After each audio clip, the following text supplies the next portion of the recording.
자, 이어서 수사권 조정 4 한번 살펴보겠습니다. 이번 시간에는 수사권 조정이 되었는데 그 개정 관련 법률이 두 개 있죠. 이 법률과 그 같은 시행의 문제점을 한번 살펴보는 시간을 갖도록 하겠습니다. 여러분, 법은 만들었지만 법이 완벽한 것은 아니죠.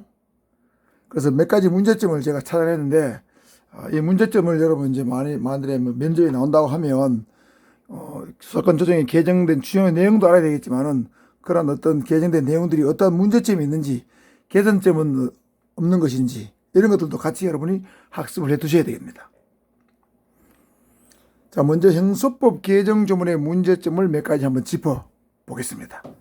제일 먼저 검사의 보완수사 요건을 규정한 197조입니다.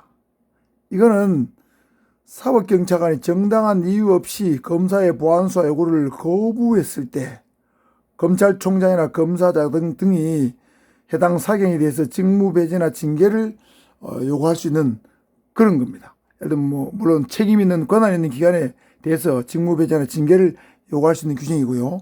두 번째는 197조의 3인데 사법경찰관이 수사를 하면서 법령 위반, 인권 침해, 현장 수사권 남용이 의심되는 사실에 신고가 있거나 그러한 사실을 검사가 알게 된 경우에 시정조치를 요구할 수 있다는 거죠. 자, 물론 시정조치는 요구할 수 있습니다.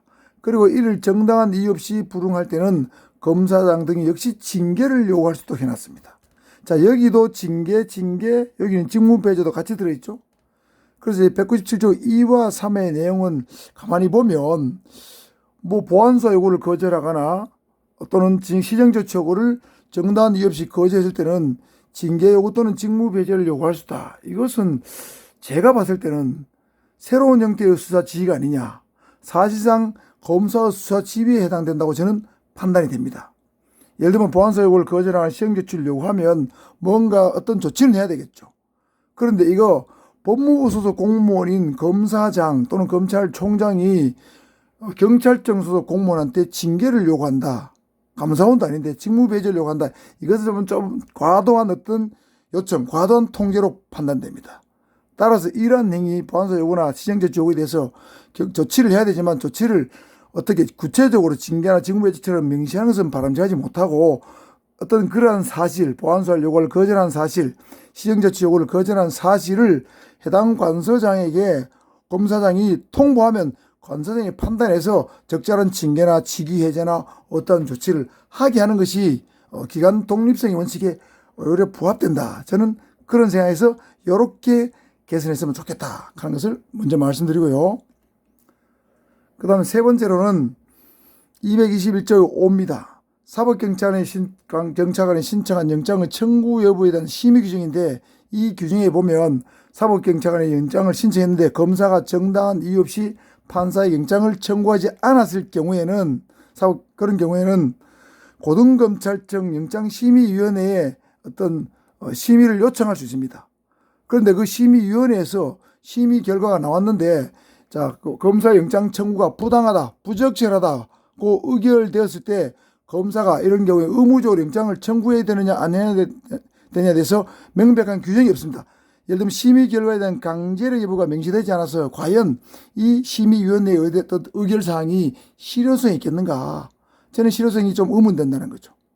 그래서 만일에 심의위원회에서 영장 청구를 하지 않은 것이 부적절한 것으로 결정이 되면 검사는 의무적으로 영장을 청구하도록 그렇게 만들었어야 되고, 그 다음에 또 심의위원회에서 영장 청구를 안 한 것이 적절한 것으로 의견한 경우에도 사법경찰관은 그 의결이 잘못됐다, 영장 청구한 것이 부당하다 이렇게 생각할 수 있죠.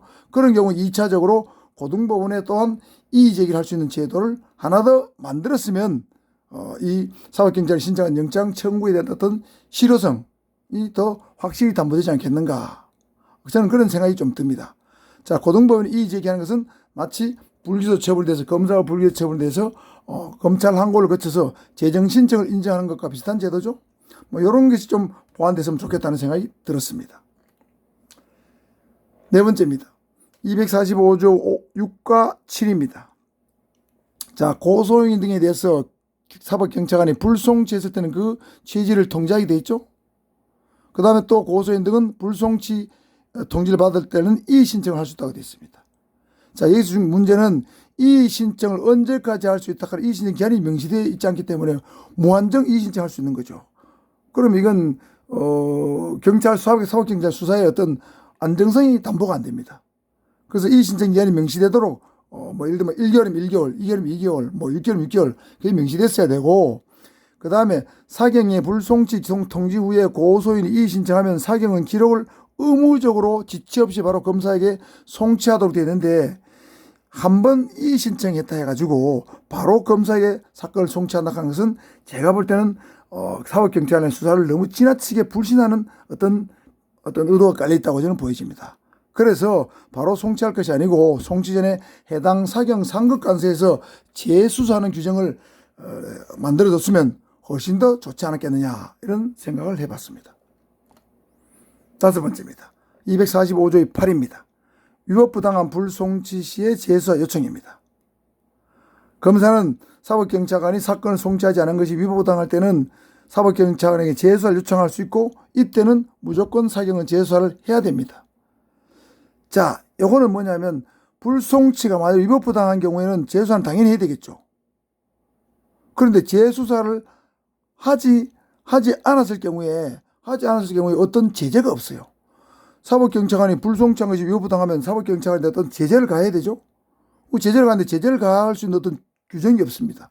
그래서 불송치가 위법부당할 때는 그러한 사실을, 위법부당한 불송치가 있었다는 사실을 검사가 해당 관서장에 통보하면 해당 관서장이 저기하게 징계라든가 어떤 조치를 할 수 있도록 이렇게 경찰의 책임을 좀 강화하는 규정을 만들어야 된다. 저는 그렇게 생각을 하고 있습니다.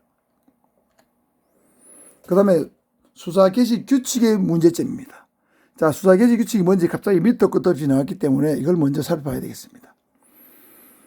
자, 2020년 9월 29일에 국무회의를 통과하고 2021년 1월 1일부터 시행되는 대통령령이 두 개 있습니다. 자, 1번 대통령령은 검사와 사경의 상호협력과 일반적 수사 준칙에 관한 규정인데 줄여서 일반적 수사 준칙인데 이것은 형소법 시행령이라고 보시면 되겠습니다. 그럼 2번에 검사 수사 개시 범죄 범위에 관한 규정은 검찰청법 4조가 있었죠. 검찰청법의 시행령에 해당하는 것인데 이름하여 간단히 줄이면 수사 개시 규칙이라고 불리는 겁니다. 둘 다 시행령 성격을 갖고 있는데 요거는 일반적 수사 준칙, 요거는 수사 개시 규칙인데 수사 개시 규칙의 문제점을 한번 알아보자는 얘기죠. 자, 6대 범죄 중에서 경제범죄, 마약범죄를 포함하도록 수사 개시 규칙에 명시를 해놨습니다. 자, 그런데 검찰청법에는 이 마약범죄가 없죠. 6대 범죄 중에 마약범죄가 없습니다. 그런데 시행령에, 모법에 없는데 시행령에 마약범죄를 추가한 것은 뭔가 문제가 있다는 거죠. 물론 이 마약범죄를 추가한 것은 상당한 이유가 있는 걸로 보여집니다. 검찰이 마약사범, 예를 들면 해외에서 마약을 예를 들면 국제특송 같은 걸로 밀수입에 들어오는 거, 또는 국제우편으로 밀수입에 들어오는 거, 인터넷으로 유통되는 거, 이런 수사에는 경찰보다 훨씬 대응 역량이 뛰어나기 때문에 마약범죄를 검찰이 수사하는 데 대해서는 저도 동의를 합니다. 그렇다면 처음부터 검찰청법의 마약범죄를 검찰이 직접 수사할 수 있다, 이렇게 명시를 했어야 되지, 모법에 없는 것을 시행령에 집어넣은 것은 제가 볼 때는 뭔가 모순이 있다, 법을 잘 못 만들었다, 또 월권행위다, 모법에 위임하지 않은 사항을 시행령에 다시 제기했다. 이것은 위법의 소지가 있다는 것이죠. 그래서 처음부터 규칙이 아니고 검찰청법에 마약범죄를 수사할 수 있는 것으로 해서 검사가 직접 수사할 수 있는 범죄의 범위를 7가지로 규정한 것이 옳았다고 저는 그렇게 생각한다, 이 말입니다. 자, 이해하셨죠? 자, 기타 개선에 필요한 형사법 규정을 살펴보면 수사권 조정 관련해서 각종 영장 청구권 인정되지 않고 있죠. 체포, 압수수색, 구속영장 청구권, 이거는 헌법과 형사법을 바꿔야 됩니다. 그 다음에 긴급체포 시에 검사의 사전 승인권 27조 이거 폐지할 필요가 있죠. 수사권 독립이었는데 사전 승인을 받는다? 옳지 않다. 체포, 구속영장 반환할 때 검사를 격려한다? 이것도 폐지해야 됩니다. 35조 3하. 체포한 피의자를 석방할 때 검사한테 통보한다? 36조 2항, 이것도 폐지해야 됩니다. 압수물 환부 폐기할 때에 검사와 지휘를 받는다. 지휘를 말이 또 나오잖아요.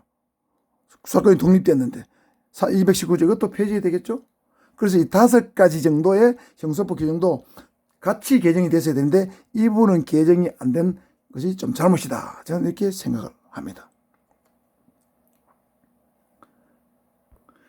그래서 수사권 조정 관련해서 제가 말씀드리고 싶은 결론은 60년, 70년 만에 정말 거대한 사법구조의 변혁이 일어났습니다.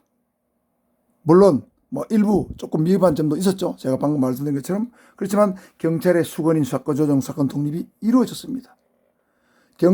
검사가 갖고 있는 많은 권한을 경찰이 가져왔습니다. 그렇다면 경찰의 권한은 커졌기 때문에 권한만 행사할 것이 아니고 권한에 따른 책임도 같이 존재한다고 생각합니다. 그래서 막중한 수사 권한을 부여받은 만큼 그 권한에 걸맞게 경찰 독자적으로 책임수사 체제를 잘 확립해서 경찰 수사의 신뢰성을 지금보다 한층 더 업그레이드 시키는 그런 어떤 노력이 우리 경찰 내부에서 선행돼야 된다. 경찰 내부의 어떤 노력, 수사의 어떤 품질을 높이고 신뢰를 높이고 국민의 어떤 만족을 시키는 그런 수사 체제를 확립하는 것이 먼저 선행돼야 된다. 저는 이렇게 생각을 하면서 수사권 조정에 대한 어떤 총괄적인 내용을 마치고 다음 영상에서는 수사권 조정과 직접 관계는 없지만 형사법, 검찰청법 개정된 내용에 대해서 여러분이 참고로 알아둘 사항에 대해서 마지막으로 말씀을 드리도록 하겠습니다. 이상입니다.